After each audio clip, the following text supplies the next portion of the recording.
പണ്ട് പാടവരമ്പത്തിലൂടെ ഒരു ഓലക്കുടയുമെടുത്ത് ചെറുഞാറു നടന്നൊരു കാല തന്നു ഓടി നടന്നൊരു പെണ്ണെ, കയ്യിൽ കരിവളയിട്ട് കണ്ണിൽ കൺമഷി കൊണ്ടുവരച്ച് പിന്നെ വാർമോടിയൊക്കെ വിരിച്ച് നല്ല ചേലുള്ള പാവാടയിട്ട് ആ തോട്ടോരത്തുള്ളൊരു കൈതോലക്കൂട്ടത്തിനോരത്തു നിൽക്കണ ഒരാൾ മരത്തിൻ ചോട്ടിലിരിക്കണ ദേവിക്കു ചാർത്തുവാൻ പൂവുകൾ കൊണ്ടുപോയോ പെണ്ണെ, പൂവുകൾ കൊണ്ടുപോയോ.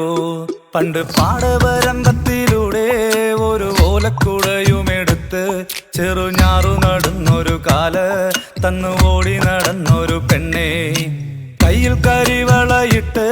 കണ്ണിൽ കൺമഷി കൊണ്ടുവരച്ച് പിന്നെ വാർമോടിയൊക്കെ വിരിച്ച് നല്ല ചേലുള്ള പാവാടയിട്ട്